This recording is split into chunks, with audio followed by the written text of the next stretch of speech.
రెండవ రాజుల గ్రంథము 4వ అధ్యాయము. రెండవ రాజుల గ్రంథము 4వ అధ్యాయం. చాలా జాగ్రత్తగా వినాలా. విశ్వాసులైన వారు వినాలి. మరి ముఖ్యంగా కాదు కానీ మరి విశేషముగా మినిస్ట్రీ టీమ్స్లో పరిచర్యలో ఉంటున్న వారు మరి జాగ్రత్తగా వినాలి. ఈ రోజున వర్తమానం అఫ్కోర్స్ మీరు అందరు వింటారు, బట్ ఇంకా జాగ్రత్తగా వినాలా. రాజులు 2వ గ్రంథము 4వ అధ్యాయము 18వ వచన భాగం నుంచి 37వ వచన భాగం వరకు ఒకరి తర్వాత ఒకరు, ఒక వచనం నేను ఒక వచనం మీరు చదువుకుందాం. అట్లా రాజులు 2వ గ్రంథము 4వ అధ్యాయము 18వ వచన భాగం నుంచి 37వ వచన భాగము. మొదట ఎవరు ఆరంభిద్దాము? నేను ఆరంభించిన రైట్, ఓకే. ఆ బిడ్డ ఎదిగిన తర్వాత ఒకనాడు కోతుకోయి వారి యొద్దనున్న తన తండ్రి దగ్గరకు పోయి అక్కడ ఉండగా వాడు నా తలపోయేనే అని తన తండ్రితో చెప్పెను. అతడు వానిని ఎత్తుకొని తల్లి యొద్దకు తీసుకొని పొమ్మని పనివారిలో ఒకనికి చెప్పగా వాడు ఆ బాలుని ఎత్తుకుని వాని తల్లి యొద్దకు తీసుకొని పోయాను. పిల్లవాడు మధ్యాహ్నము వరకు తల్లి తొడ మీద పండుకొని ఉండి చనిపోయాను.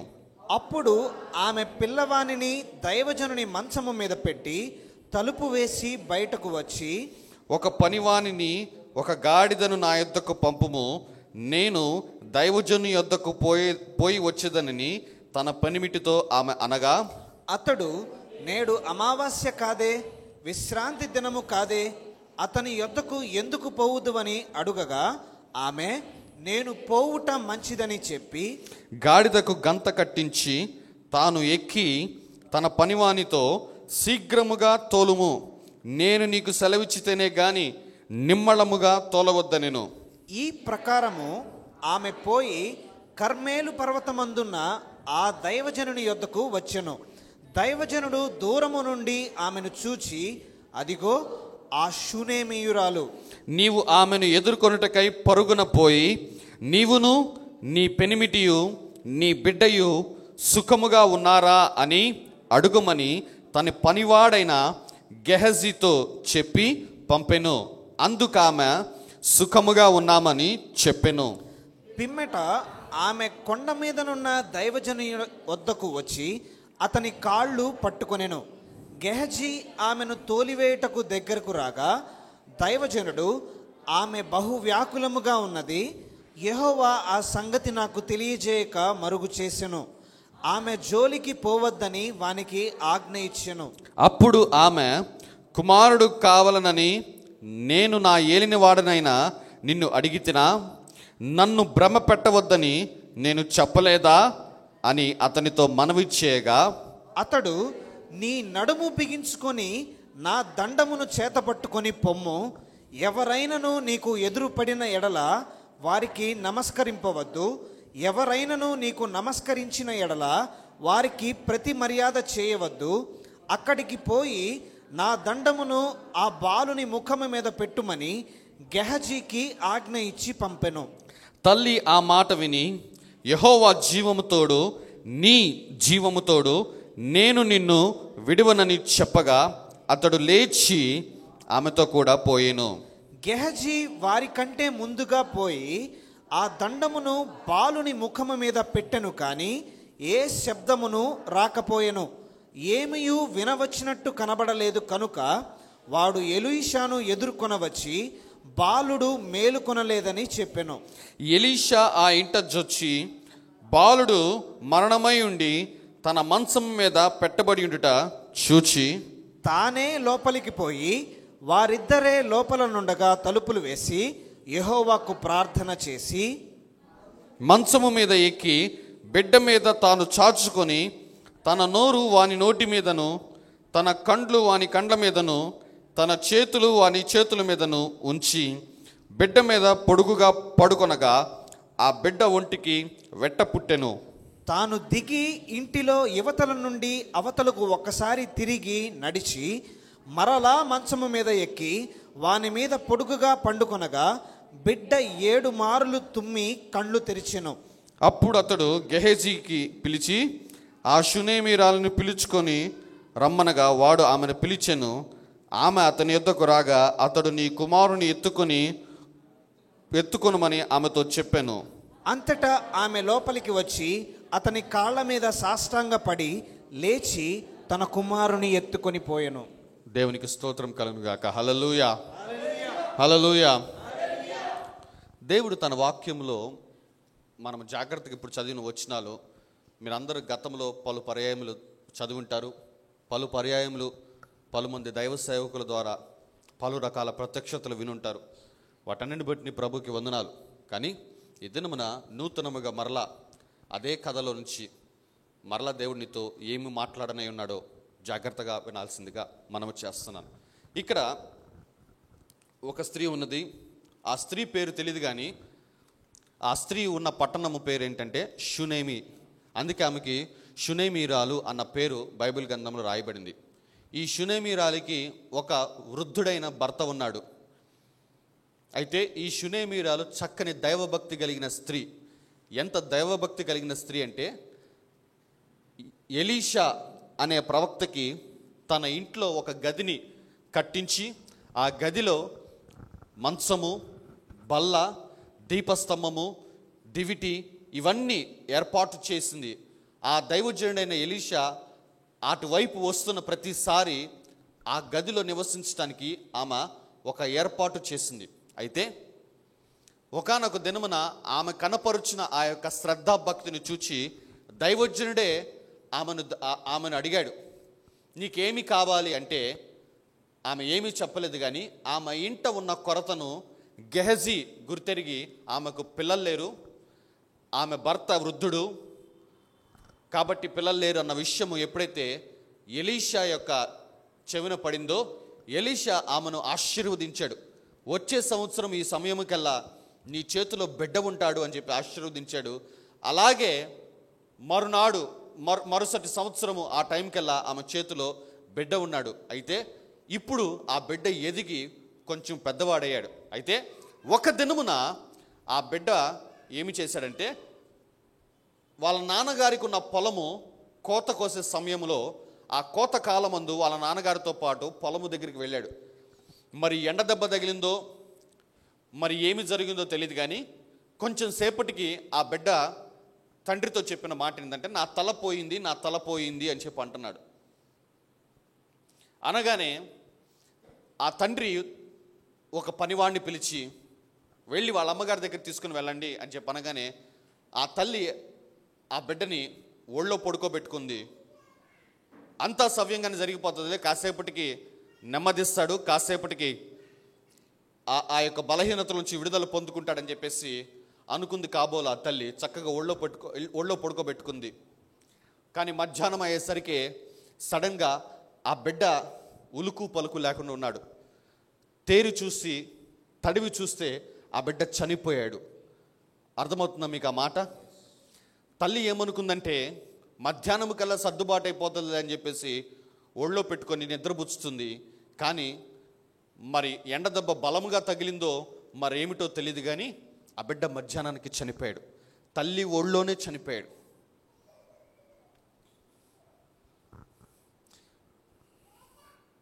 ఎందుకు ఇతరుల జీవితాల్లో జరిగిన విషయాల్ని దేవుడు తన పరిశుద్ధ గ్రంథంలో పొందుపరిచాడు.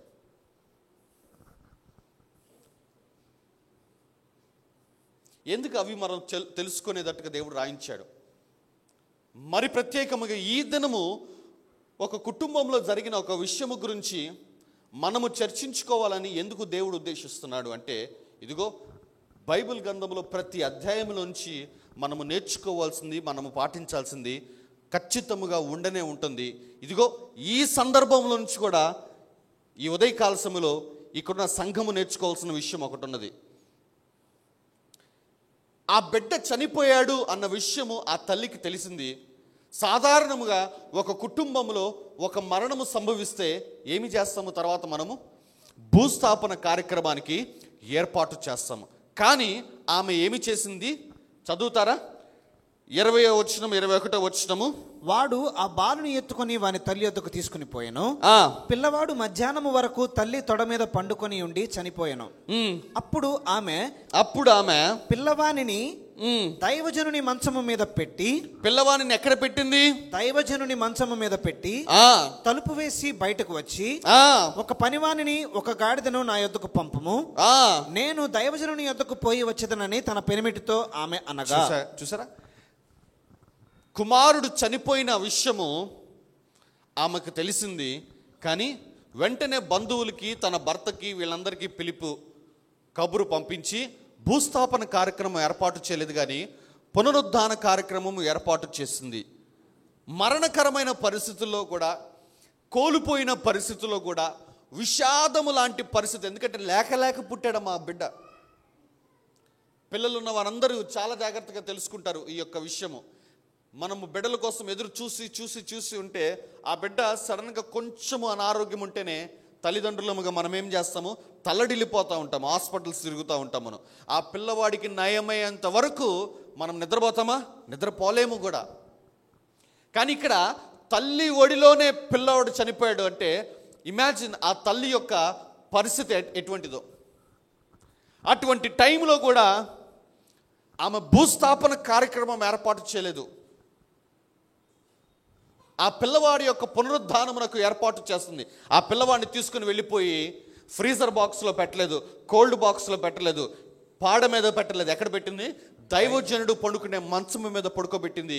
ఆ గదికి తాళం వేసేసింది. సంగమ, ఈ ఉదయకాల సమయంలో నేను చెప్తున్నానమ్మా, నీ జీవితంలో, నా జీవితంలో, అలాగే ఆ షునేమిరాలు ఆమె జీవితాల్లో జరుగుతున్న ప్రతి పరిస్థితిలో నుంచి దేవుడు మన నుంచి ఆశించేది ఏంటో తెలుసా?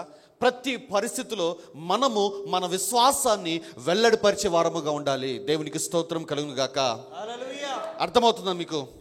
ఆ షునేమీరాలు అటువంటి స్థితిలో కూడా దైవజనుడి మీద తనకున్న నమ్మకాన్ని వెల్లడిపరుస్తుంది. చూడండి, భర్తకు చెప్పలా, బంధువులకి చెప్పలా, ఇరుగు పొరుగు వారికి చెప్పలా, ఇంట్లో పని చేస్తున్న వారికి చెప్పలా, ఎవరికి ఏమి చెప్పకుండా సీదా దైవజనుడు గదిలోకి వెళ్ళిపోయింది. ఆ గదిలో ఆ దైవజనుడు పడుకునే మంచం మీద పడుకోబెట్టేసేసింది, తలుపు వేసేసింది. దైవజనుడి మీద ఉన్న అతనికి, దైవజనుడి మీద ఉన్న నమ్మకము, దైవజనుడి మీద ఉన్న విశ్వాసమును ఎలా వెల్లడిపరుస్తుందో చూడండి అమ్మా. ఈ ఉదయకాల సమయంలో నేను చెప్తున్నామా, ఇటువంటి ఒక కోల్పోయిన పరిస్థితులు, ఇబ్బంది పరిస్థితులు, హృదయమును గాయము చేసే పరిస్థితుల్లో నీవు ఏమి వెల్లడిపరుస్తున్నావు అనేది ఒకసారి ఆలోచించుకోవాలి. ఎందుకంటే ఈ ఉదయకాల సమయంలో నేను చెప్తున్నానమ్మా, God wants your faith to be revealed in the hard situations. క్లిష్టమైన పరిస్థితుల్లో, కష్టమైన స్థితుల్లో కూడా నీ విశ్వాసాన్ని ఆయన చూడాలని ఆశపడుతున్నాడు ఈ ఉదయకాల సమయంలో. అర్థమవుతుంది మీకు నా మాట?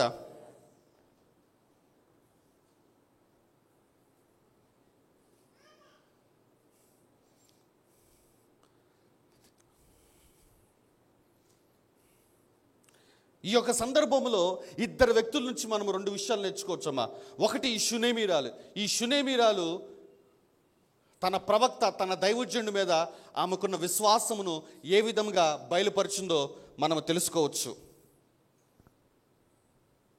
అయితే ఇదే సందర్భంలో మరొక విషయాన్ని మనం తెలుసుకుంటాం. అదేమిటంటే ఆ యొక్క ఎలీషా యొక్క శిష్యుడు గెహజీ గురించి తెలుసుకుంటాము. చదువుదామమ్మా. తర్వాత ఆమె గంత కట్టుకుని వెళ్ళిపోయింది. ఆ దైవజనుడు దూరంలో చూసాడు. అక్కడి నుంచి చదవండమ్మా.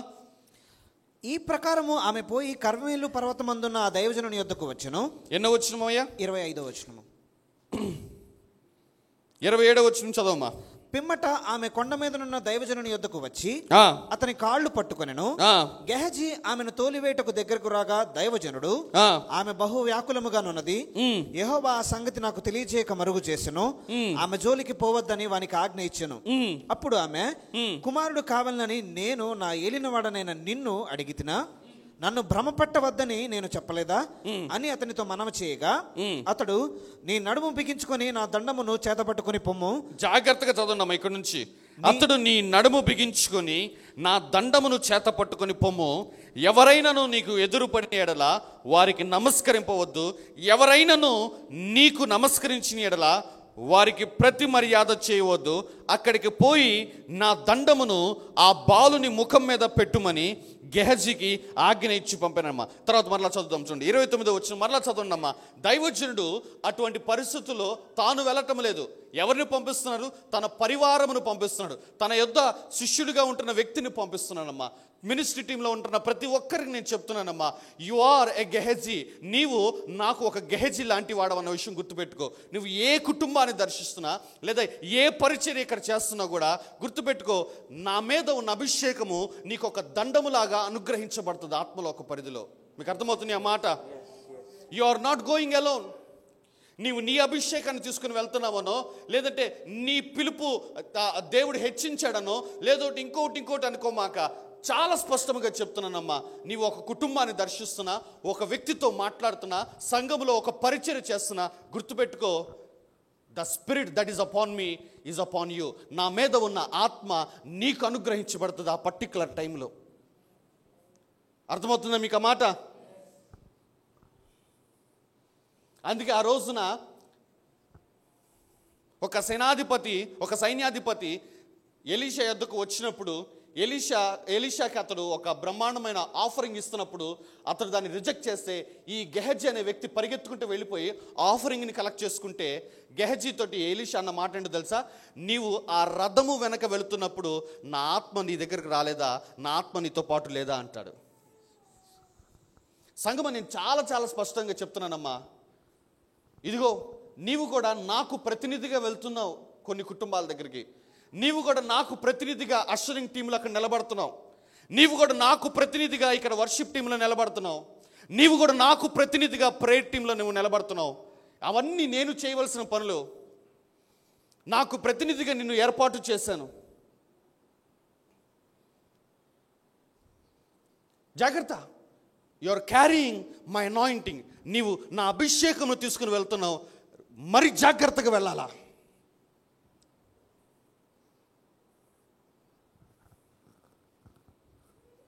Because you are not carrying your anointing. నీవు నీ అభిషేకమును తీసుకుని వెళ్ళటం లేదు.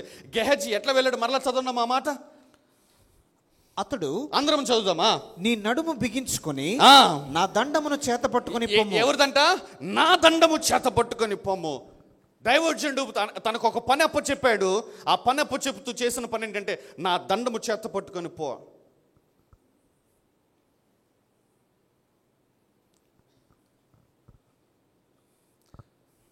సో గెహజీ తన దైవజనుడు, తన ఆత్మీయ తండ్రి యొక్క అభిషేకమును, ఆ యొక్క కృపను పొందుకొని, ఇదిగో ఆ షునేమీరాల యొక్క ఇంటికి వెళ్ళాడు. చదవండమ్మా. ఎవరైనా నీకు ఎదురుపడిన ఎడల వారికి నమస్కరించు. 31వ వచనం చెప్పమ్మా. గెహజీ వారి కంటే ముందుగా పోయి ఆ దండమును బాలుని ముఖము మీద పెట్టెను, కానీ ఏ శబ్దమును రాకపోయెను, ఏమీ వినవచ్చినట్టు కనబడలేదు. కనుక వాడు ఎలీషాను ఎదుర్కొన వచ్చి బాలుడు మేలుకొనలేదని చెప్పాను. చాలండి. విశ్వాసురాలైన షునేమీరాలేమో మరణకరమైన పరిస్థితుల్లో ఉన్నప్పటికీ కూడా, కుమారుణ్ణి కోల్పోయిన స్థితిలో ఉన్నప్పటికీ కూడా, తన తండ్రి, తన యొక్క యాజకుడు, తన యొక్క దైవజనుడి మీద ఉన్న విశ్వాసాన్ని వెల్లడిపరిచింది. ఆ పరిస్థితుల్లో కూడా ఇదిగో ఇక్కడ ఒక వ్యక్తి శిష్యుడిగా ఉంటున్నాడు. ఎలీషా తర్వాత అతడే ఇజ్రాయెల్ దేశానికి ప్రవక్త. అయితే ఈ వ్యక్తి కూడా చూడండి విధేయత కనపరిచాడు. దైవజనుడు ఏం చెప్పాడు 29వ వచనంలో? నా దండము చేత పట్టుకుని పో, ఎవరైనాను నీకు నమస్కారం చేస్తా నమస్కారం చేయమాక, ఎవరైనా నీకు ఎదురు పడితే వాళ్ళకి ప్రతి మర్యాద చేయమాక, నువ్వేం చేయాలి? నేరుగా ఇంటికి వెళ్ళిపోవాలి. ఆ పిల్లవాడి ముఖం మీద నా దండము పెట్టు. చదవమ్మా మాట, మరలా చదవమ్మా మాట. అతడు, నీ నడుము బిగించుకొని నా దండమును చేత పట్టుకొని పొమ్ము. ఎవరైనాను నీకు ఎదురుపడిన ఎడల వారికి నమస్కరించవద్దు. ఎవరైనాను నీకు నమస్కరించిన ఎడల వారికి ప్రతి మర్యాద చేయవద్దు. అక్కడికి పోయి నా దండమును ఆ బాలుని ముఖము మీద పెట్టమని గెహజీకి ఆజ్ఞ ఇచ్చి పంపెను. 31వ వచనం చదువుమా. గెహజీ వారి కంటే ముందుగా పోయి ఆ దండమును బాలుని ముఖం మీద పెట్టెను, కానీ ఏ శబ్దము రాకపోయేను. ఇక్కడ నేను మాట్లాడదాం అనుకుంటున్నాను.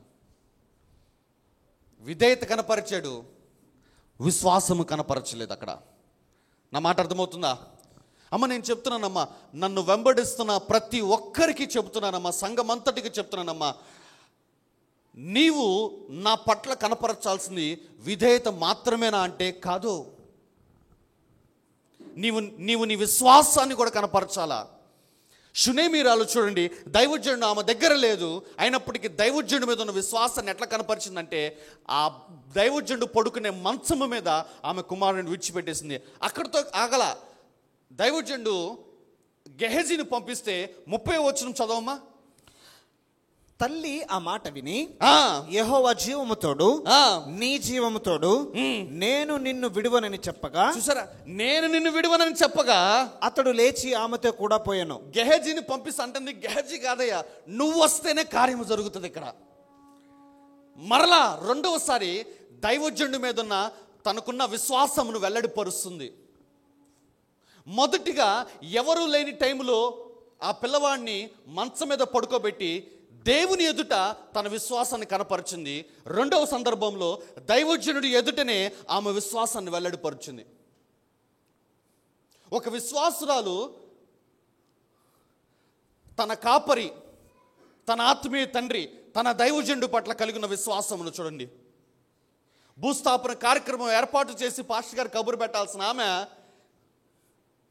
ఆయన మంచం మీద పడుకోబెట్టి వెళ్ళిపోయింది. ఆమె దగ్గరికి వెళ్ళిపోయింది. ఆ ఇంటి యజమాని అన్నాడు, అమావాస్య కాదు కదా, ఇంకోటి ఏంటి విశ్రాంతి దినం కాదు కదా అంటే ఆ ఇంటి యజమానుడికి తెలుసు, ప్రతిరోజు ప్రతి ఆదివారము ఆ కుటుంబం అంతా ఎక్కడికి వెళ్తుంది? దైవజనుడి దగ్గరికి వెళ్తుంది. అందుకే విశ్రాంతి దినం కాదే ఇది. కొంతమంది ఉంటాం, విశ్రాంతి దినాలు కూడా ఎగ్గొట్టేస్తాం మనం. ఎగ్గొట్టేవాళ్ళు ఆమె చెప్తారా? నేను చెప్పించమంటారా? పేర్లు చెప్పి ఆమెను ఎవరెవరు చెప్పాలో వద్దులేండి.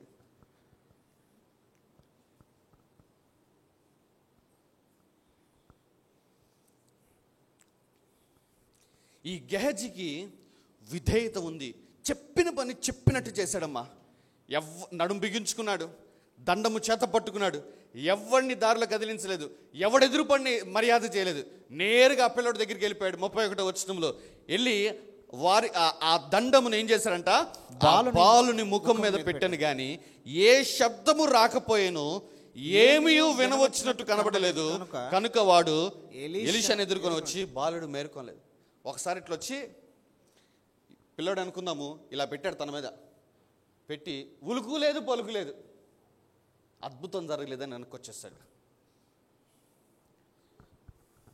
ఎందుకు విశ్వాసం లేదంటున్నానంటే, అరే దైవజనుడు చెప్పాడు కదా, దైవజనుడు అభిషేకం పెడితే ఖచ్చితంగా అద్భుతం జరిగేది కదా. సరే ఒకసారి జరగలేదు, రెండోసారి పెడితే ఏమైంది? మీకు అర్థమవుతుందా? రెండోసారి జరగలేదు, మూడోసారి పెడితే ఏమైంది?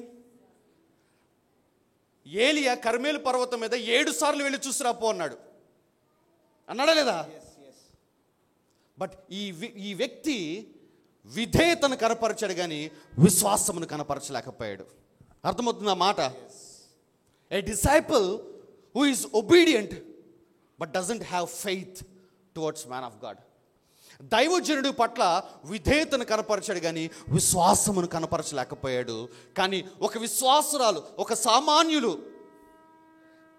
వారి దైవజనుల పట్ల ఎటువంటి విశ్వాసమును కనపరిచారో జ్ఞాపకం చేసుకోవాలి ఒకసారి. ఈ ఉదయకాల సమయంలో దేవుడు అదే మాట్లాడుతున్నాడమ్మా. Have faith in your prophet. నీ ప్రవక్త మీద విశ్వాసమును పెట్టుకో అంటున్నాడు. ఆమేన్. దినవృత్తాంతములు 2వ గ్రంథము 20వ అధ్యాయం 20వ వచనం చదవండమ్మా. దినవృత్తాంతములు 2వ గ్రంథము 20వ అధ్యాయము 20వ వచనము. అంతటా వారు ఉదయమున లేచి తెకోవా అరణ్యమునకు పోయిరి. వారు పోవుచుండగా యెహోషాపాతు నిలువబడి, యూదావార్లారా, యెరూషలేము కాపురస్తులారా, నా మాట వినుడి. మీ దేవుడైన యెహోవాను నమ్ముకొనుడి, అప్పుడు మీరు స్థిరపరచబడుదురు. ఆయన ప్రవక్తలను నమ్ముకొనుడి. మీ దేవుడిని యెహోవాను నమ్ముకొనుడి, అప్పుడు మీరు స్థిరపరచబడతారు. ఆయన ప్రవక్తలను ఏం చేయాలంట? నమ్ముకొనుడి. ఆయన ప్రవక్తలను ఏం చేయాలంట? నమ్ముకొనుడి. ఆయన ప్రవక్తలను ఏం చేయాలంట? నమ్ముకొనుడి. అందరు చెప్పండి ఆ మాట.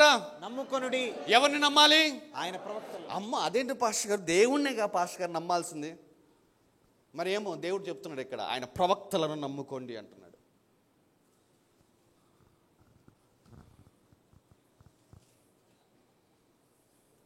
హల్లెలూయా, హల్లెలూయా, హల్లెలూయా, హల్లెలూయా.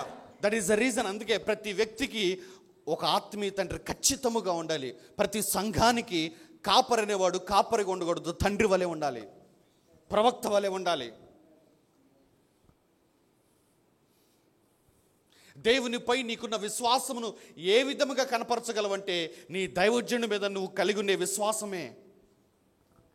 దేవా నన్ను వాడుకో, దేవా నన్ను వాడుకుంటే దేవుడు ఎట్లా పైనుంచి కిందకు వచ్చి నిన్ను వాడేయడు. తన ప్రవక్త ద్వారా, మనుషుల ద్వారా నిన్ను వాడుకుంటాడు. దేవుడిని గణపరచండి, ఎట్లా గణపరుస్తావు? నీ తల్లిని, నీ తండ్రిని సన్మానిస్తుంటే అది దేవుడికి ఘనతగా దేవుడు తీసుకుంటాడు. నీ దైవజనుడిని సన్మానిస్తున్నప్పుడు అది దేవునికి ఘనతగా తీసుకుంటాడు. నీ దైవజనుడి మీద నువ్వు విశ్వాసమును కనపరుస్తున్నప్పుడు అది దేవునికి విశ్వాసమును కనపరుస్తున్నగా ఆయన తీసుకుంటాడు. మీ దేవుడిని యెహోవాను నమ్ముకొనుడి, అప్పుడు మీరు ఏమవుతారు? స్థిరపరచబడతారు.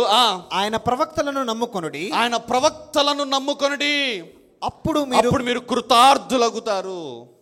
ఇదిగో ఇక్కడ ఆ యొక్క మాటను తూచా తప్పకుండా, పరిస్థితి ఎంత క్షీణించిపోయినా, పరిస్థితి ఎంత దిగజారిపోయినా కూడా ఆ సమయంలో కూడా దైవజనుడి మీద విశ్వాసాన్ని కనపరిచింది షునేమీరాలు. కానీ ఇక్కడ ఆ దైవజనుని వెంబడిస్తున్న ఒక పరిచారకుడు ఉన్నాడు, గెహజీ.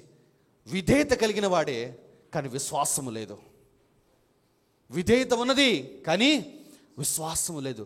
పరిచర్య చేస్తున్న ప్రతి ఒక్కరికి నేను చెప్తున్నానమ్మా, నీ విధేయత మాత్రమే సరిపోదు, నీ విశ్వాసము, నీ నమ్మకము కూడా తోడవాలి నీ పరిచర్యకు. ఆమేన్. అర్థమవుతుందా నా మాట?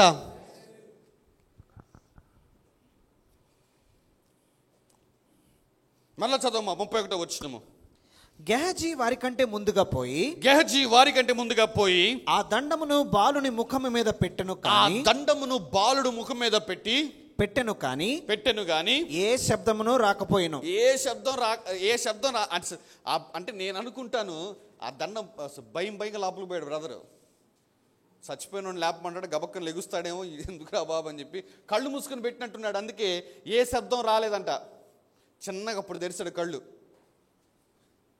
చచ్చిపోయినట్టే ఉన్నాడు.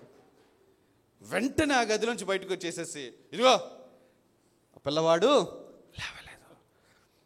విధేయత కనపరిచాడు, విశ్వాసమును కనపరచలేదు. ఫలితం ఏమైందో తెలుసా? గెహజీ తన పరిచర్య నుంచి తొలగించబడ్డాడు. మీకు అర్థమవుతుందన్న మాట? సంగమా, పరిచర్యలో ఉన్న లోతైన కోణాల్లో ఇది ఒక కోణము. ఎందుకు పరిచర్యలోంచి దేవుడు కొంతమందిని రిమూవ్ చేస్తాడు అంటే, they doesn't have faith but they have obedience. విధేయతను కనపరుస్తారు కానీ విశ్వాసమును కనపరచరు. మరొక ఉదాహరణ చూపిస్తాను చూడండి. మొదటి రాజుల గ్రంథముకి వెళ్ళిపోండమ్మా, 18వ అధ్యాయము. మొదటి రాజుల గ్రంథము 18వ అధ్యాయము.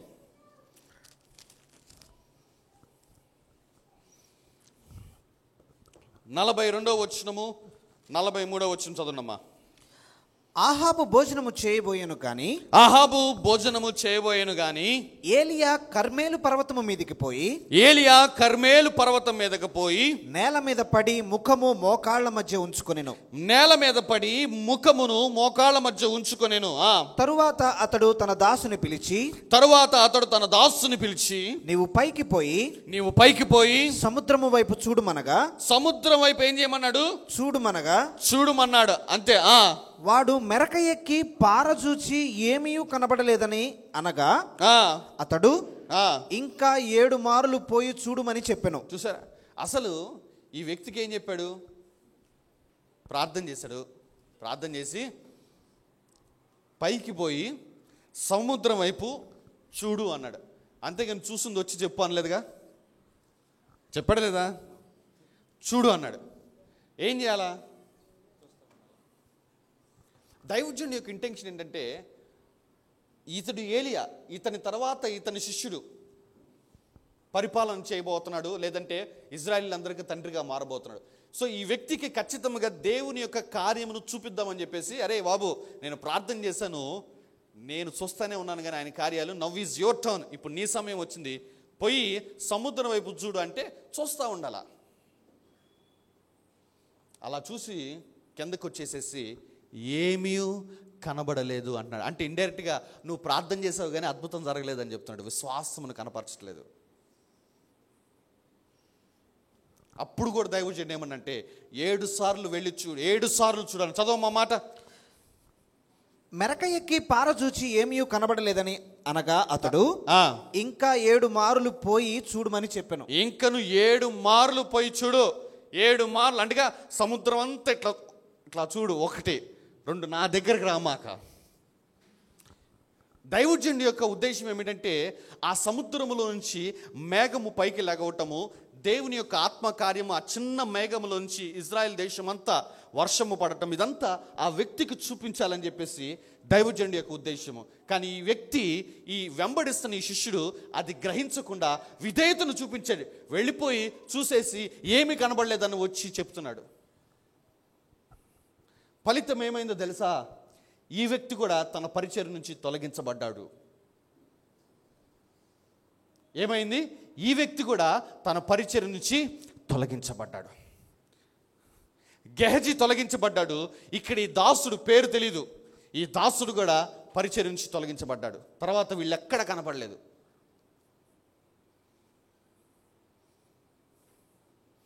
సంగమా, విశ్వాసులారా, పరిచారకులారా, చాలా చాలా స్పష్టంగా చెప్తున్నానమ్మా, నీ విధేయత మాత్రమే సరిపోదు, నీ విశ్వాసము కావాల్సిందే ఈ ఉదయకాల సమయంలో. అర్థమవుతుందా మీకు ఆ మాట? పక్కన వాళ్ళకి చెప్పు, విధేయత మాత్రమే కాదు విశ్వాసము కూడా కనపరచాలని చెప్పు పక్కన వాళ్ళకి. హల్లెలూయా. విశ్వాసము లేని విధేయత వ్యర్థమని చెప్పు పక్కన వాళ్ళకి. మరలా చెప్పు, విశ్వాసము లేని విధేయత వ్యర్థమని చెప్పు. నాకు భలే బాధేసింది. ఏలియా తర్వాత ఏలియా లాంటి స్థానంలో ఉండవలసిన ఒక శిష్యుడు ఇదిగో విశ్వాసమును కనపరచలేదు, కానీ విధేయతను కనపరిచాడు. కానీ అయినప్పటికీ అతడు పరిచర్య నుంచి తొలగించబడ్డాడు. ఆ స్థానములో ఎలీషా నిలబడ్డాడు. సరే, ఎలీషా దగ్గర నమ్మకంగా ఉన్నాడు గెహజీ, విశ్వాసమును కనపరచలేదు. ఆ యొక్క స్థానంలోంచి అతడు కూడా తొలగించబడ్డాడు. అంటే పరిచర్య చేస్తున్న ప్రతి ఒక్కరికి నేను చెబుతున్నానమ్మా, you need to have faith in your prophet. నీ దైవజనుడి పట్ల నువ్వు విశ్వాసమును కనపరచాల్సిందే ప్రతి సందర్భంలో. నాట్ జస్ట్ ఒబీడియన్స్, చెప్పింది చేయటము కాదు.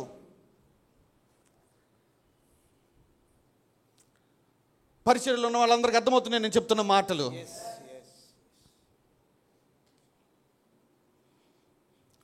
నీ దేవుడైన యెహోవాను నమ్ముకొని ఏమవుతారు?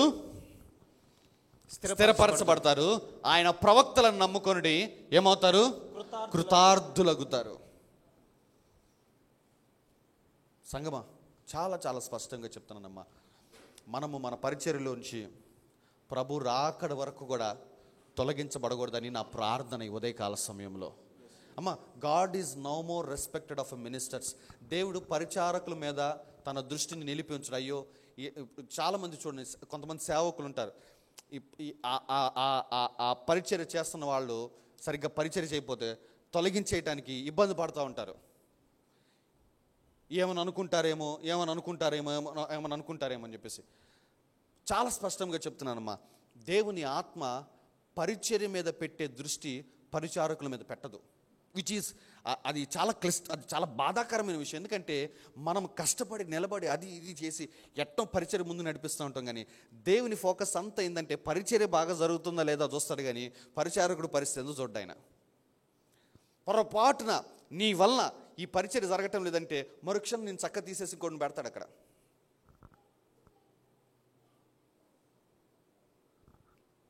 అర్థమవుతుంది నా మాటలు.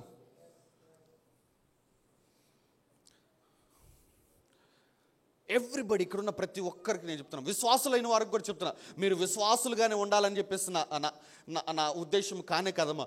మనమందరము ప్రభు సేవకులముగా మారాలని చెప్పేసి నా ఉద్దేశమైనది. Come on, now give God some praise.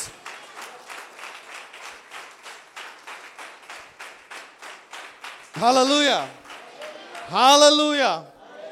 Yes, నువ్వు ఆఫీస్కి వెళ్తున్నావు, నువ్వు ఉద్యోగం చేసుకుంటున్నావు, నువ్వు ఒక విశ్వాసురాలుగా ఉంటున్నావేమో. నో, నీ ఉదయకాల సమయంలో చెప్తున్నానమ్మా, నీవు సేవకు పిలువబడ్డావు. నువ్వు ఉద్యోగమే చేసుకో, నువ్వు నీ ఆఫీస్లో పని చేసుకో, పని ఆపేమాక, పని ఎప్పుడు ఆపమాక. టిల్ ఐసే, నేను చెప్పేంత వరకు నీ ఉద్యోగమును విడిచి రామాక. వాళ్ళని చూసి వీళ్ళని చూసుకుని చాలామంది వచ్చేస్తుంటారు. నా స్నేహితుల్లో కొంతమంది కాదు కానీ ఒక ఇద్దరు స్నేహితులు ఉన్నారు. వీళ్ళు నన్ను ప్రభు యొక్క కృపను బట్టి నేను చాలా తగ్గించుకొని దేవుని సముఖంలో నుండి చెప్తున్న మాట, నన్ను ఇన్స్పిరేషన్ తీసుకొని ఫుల్ టైం మినిస్ట్రీకి వచ్చేసారు. ఫుల్ టైం మినిస్ట్రీకి వచ్చిన ఒక 5 నెలల్లోనే భయంకరమైన పేదరికాన్ని చూశారు. అసలు ఎట్లా చూశారంటే ఇంకా అలా చూసేసారు. ఇంకా తర్వాత మరలా ఉద్యోగాలు చేసుకున్నారు. వాళ్ళు ఉద్యోగాలు మానేస్తున్నప్పుడు నేను అన్నాను, వద్దు మాకండి అని చెప్పన్నా. నేను ఉద్యోగం చేస్తూ సేవ చేయొచ్చు, ప్రభు దాన్ని అంగీకరిస్తాడంటే లేదన్నారు. They have got inspired me. నేను వాళ్ళకి చెప్పాను, నేను నా మీద ఉన్న కృపను చూచి అదే కృప మీ మీదకి కూడా వస్తుంది అని అనుకుంటే మీ అంత పిచ్చోళ్ళు ఎవరు ఉంటారు అని చెప్పాను. ఇన్ దట్ కేస్ ఆ విషయంలో ప్రభు నా పట్ల చాలా చాలా కృపను కనపరిచాడమ్మా. ఎంత కృపను కనపరిచాడంటే ప్రభు యొక్క సహాయము పరిచర్యకు వచ్చి నేను దాదాపు 2012 నుంచి 2012 ఆగస్టు 31వ తారీఖున నా మొదటి వర్తమానం చెప్పాను. నేను ఈ రోజుకి 11 సంవత్సరాలైనవి. 2013 నుంచి నేను ఫుల్ టైం మినిస్ట్రీలో ఉన్నాను. ఈ రోజుకి కూడా ఏ అక్కర లేకుండా దేవుడు సమృద్ధిలో నన్ను ఉంచాడు.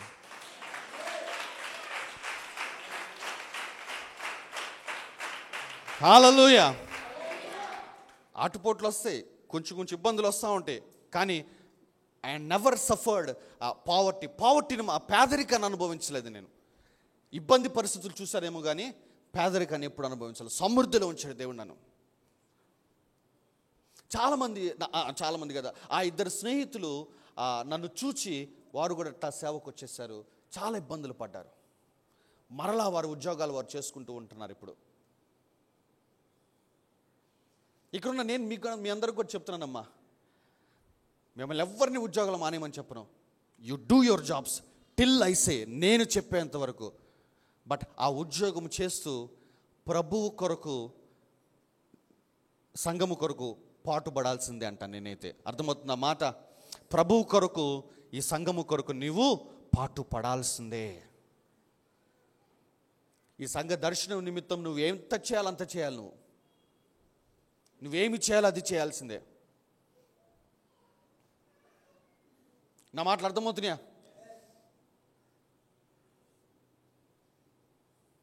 ఎందుకంటే ప్రభు నీ పరిచర్య చూసి ప్రతిఫలం ఇచ్చేది ఆయన మాత్రమేనమ్మా. అది మాత్రం చాలా స్పష్టంగా చెప్తున్నానమ్మా.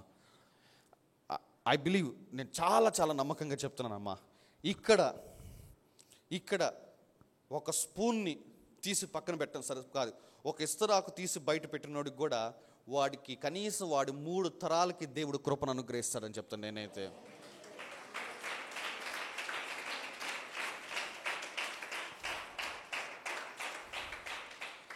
ఈ పరిచర్య ఏదో ర్యాండమ్గా స్టార్ట్ చేసింది కాదమ్మా, ఏదో ఆవేశంతో స్టార్ట్ చేసింది కాదు.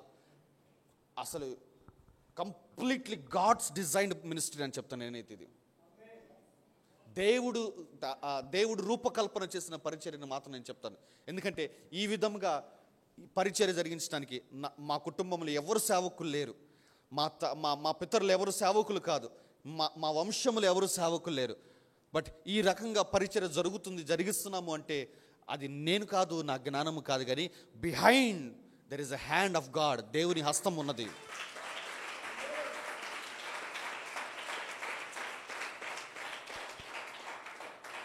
ఆయా సందర్భాలలో ఆయా వ్యక్తులు మన సంఘాన్ని దర్శిస్తూ వాళ్ళు చెప్పిన మాటలు వింటే చాలా చాలా ప్రోత్సాహకరంగా ఉంటుంది. అంటే ఇటువంటి పరిచర్యలో మీరు నాటబడ్డారు, విశ్వాసులుగా ఉంటున్నారు. ఈ ఉదయకాల సమయంలో నేను చెప్తున్నానమ్మా, మీరు విశ్వాసులుగా మాత్రమే ఉండిపోమాకండి, పరిచారకులుగా మారాల్సిన సమయం ఆసన్నమైందంట. పోయిన వారం ఎప్పుడో నేను చెప్పినట్టున్నా, నేను చెప్పాల, నేను ఎప్పుడు ఆన్లైన్ పిల్లలన్నా నేను చెప్పింది, చాలామంది వెయిట్ చేస్తూ ఉంటారు నా దగ్గర నుంచి పిలుపు వస్తుంది అని చెప్పేసి. ఎఫ్రాయిముల దగ్గర నుంచి నేను చెప్పింది ఆ మాట. ఒకసారి ఎఫ్రాయిముల దగ్గరికి వెళ్ళిపోండి. న్యాయాధిపతుల గ్రంథం, న్యాయాధిపతుల గ్రంథము 12వ అధ్యాయము మొట్టమొదటి వచనమా. ఎఫ్రాయిమీయులు కూడుకొని ఉత్తర దిక్కునకు పోయి నీవు అమ్మోనీయులతో యుద్ధము చేయబోవునప్పుడు నీతో వచ్చుటకు మమ్ము నేల పిలవలేదు. మమ్ములను నేల పిలవ. చూసారా ఏమంటున్నారు? 12 గోత్రాలలో ఒక గోత్రమైన ఎఫ్రాయిలు గోత్రము ఒకసారి యెఫ్తా దగ్గరికి వచ్చేసి చెబుతున్న మాట ఏంటంటే, నీవు యుద్ధము చేస్తున్నప్పుడు 11 గోత్రాలు కలుపుకొని వెళ్ళావు కదా, మమ్మల్ని ఎందుకు పిలవలేదు? అర్థమవుతుందా? ఎందుకు ఏంటంట, మమ్మలను ఎందుకు బొట్టెట్టి చెప్పరు, అమ్మా నీ అవసరం ఉందమ్మా రామ్మా అని చెప్పి. అర్థమవుతుందా? ఫోన్ రాదు. నీవు ఒక పరిచయలో నాటబడ్డావంటే నువ్వే అడగాలి, ఏ విధంగా నేను సహాయపడగలను అని చెప్పేసి. పాస్టర్ గారు మాకు చెప్పడు, పాస్టర్ గారు మమ్మల్ని పిలవడు, పాస్టర్ గారు మమ్మల్ని కలుపుకోడు. ఇటువంటి మాటలు మాట్లాడుతున్న ప్రతి ఒక్కరంటే మీరు ఎవరు మాట్లాడరు, కానీ నేను ఇన్ జనరల్గా నేను చెప్తున్నాను. ఎందుకంటే ఇది టీవీలో యూట్యూబ్లో కూడా వస్తూ ఉంటుంది కాబట్టి, అనేకులు వేరే సంఘాల్లో వింటూ ఉంటారు కాబట్టి వాళ్ళ కోసం చెప్తున్నాను. ఎఫ్రాయిములు అటువంటి మాట ఏంటంటే, వీళ్ళకి ఏంటంటే గుర్తింపు కావాలి, ఐడెంటిటీ.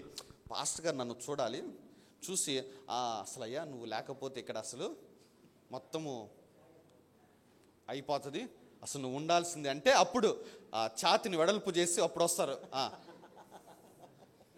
నిజమా కదా?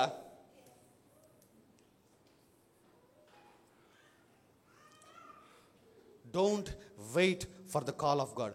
దేవుని పిలుపు కోసం ఎప్పుడు ఎదురు చూడమాకండి. There is no VIP in our church. మన సంఘంలో ఎవరు విఐపి లేరు ఇక్కడ. మమ్మల్ని పిలవలేదు అని అనుకునే వారంతా ఎఫ్రాయిమీలు లాంటి వారు. ఈ ఎఫ్రాయిమీలతో ఎప్పుడు ఇదే సమస్య. ఒకసారి 11వ అధ్యాయంకి వెళ్ళిపోండి అమ్మా. 8వ అధ్యాయంకి వెళ్ళిపోండి అమ్మా. 8వ అధ్యాయము మొదటి వచనం చదవండి అమ్మా.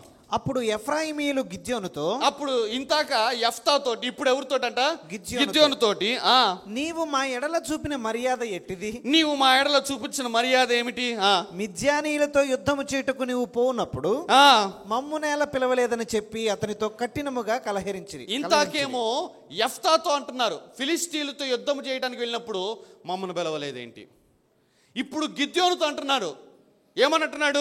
మిద్యానీయులతో యుద్ధం చేసేటప్పుడు మమ్మల్ని పిలవలేదు. మాకేమన్నా మర్యాద ఉందా ఇక్కడ?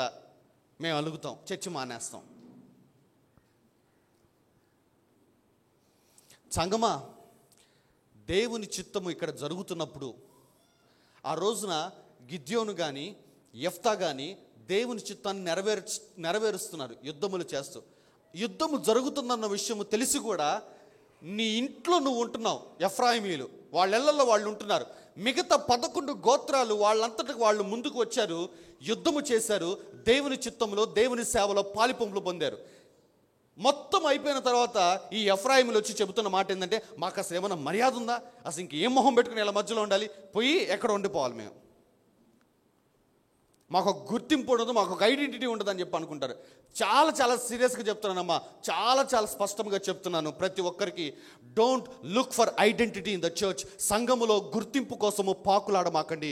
మీ ఆలోచన అటు వెళ్ళని మాకు అది అపవాది ఆలోచన.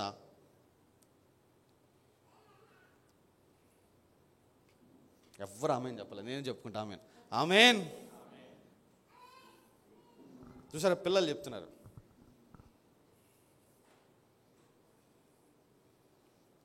గుర్తింపు కోసము ప్రజలు నన్ను గుర్తించాలని అనుకుంటాం, లేదా సేవకుడు నన్ను గుర్తించాలనుకోవటం అనేది ఇట్ ఈస్ స్పిరిట్.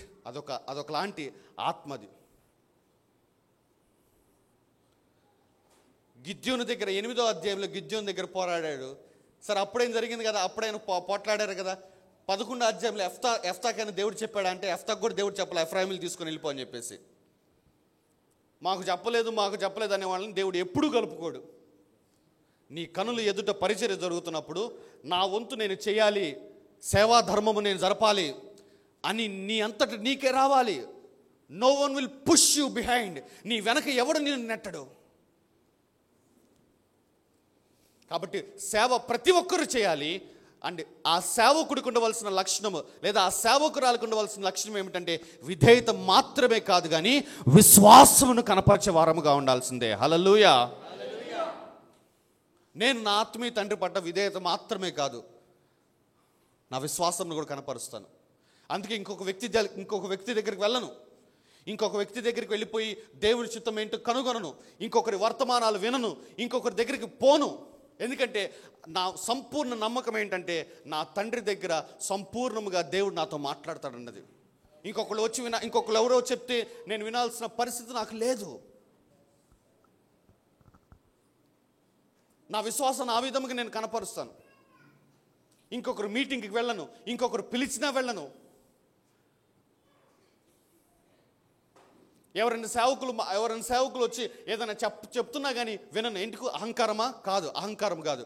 నేను ఆ ప్రత్యేకమైన పరిస్థితుల్లో నా దైవజనుడికి నా దగ్గర లేకపోయినా నేను నా నమ్మకత్వాన్ని చూపించుకోవాలి అని చెప్పేసి. అంతేగాని అవునా ఇట్లా చేయమంటారా, ఇది నిజమా, ఓహో ఈ దైవజనుడితో దేవుడు నాతో మాట్లాడుతారని చెప్పేసి నేను అనుకున్నా. నో. నా పూర్ణ నమ్మకము నా ఆత్మీయ తండ్రి మీద ఉంటుంది. అతని దగ్గర నుంచి కాకుండా ఇంక ఎవరి దగ్గర నుంచి ఏ విషయమైన వచ్చినా కూడా, ఏ ప్రవచనమైన వచ్చినా కూడా అది పక్కన పెట్టేస్తాను నేను. అంతే, దాన్ని కొట్టివేయను, దాన్ని పక్కన పెట్టేస్తాను నేను. కానీ దేని గురించి అయితే ప్రార్థన చేస్తానంటే నా తండ్రి నోట్లోంచి వచ్చిన మాటలు పట్టుకుని ప్రార్థన చేస్తాను, అది నెరవేరే వరకు. దట్ ఈస్ హౌ నా విశ్వాసాన్ని నేను కనపరుస్తున్నాను. సంగమా, ఈ రోజున అదే పిలుపులోనికి దేవుడు నిన్ను కూడా పిలుస్తున్నాడు. సేవ చేస్తున్నాము, విశ్వాసులుగా ఉంటున్నాము. నీ దైవజనుడు పట్ల ఎంత నమ్మకము నువ్వు కనపరుస్తున్నావు అనేది ఈ ఉదయకాల సమయంలో దేవుడు తేరి చూస్తున్నాడు. ప్రభు నీ విశ్వాసాన్ని చూస్తున్నాడు అన్న విషయం మాత్రం ఖచ్చితంగా చెప్తానమ్మా. ఇప్పటివరకు ఎట్లా ఉన్నారో నాకు తెలియదు కానీ but take this as a prophetic word. ఇది ఒక ప్రవచన వాక్కుగా పరిగణించి ఇది మొదలుకొని మీ పరిపూర్ణ విశ్వాసము నీ సేవకుడి పట్లను కనపరిచి ప్రభు దీవెనలు పొందుకోవాల్సిందిగా మనం చేస్తున్నాను. ఆమేన్.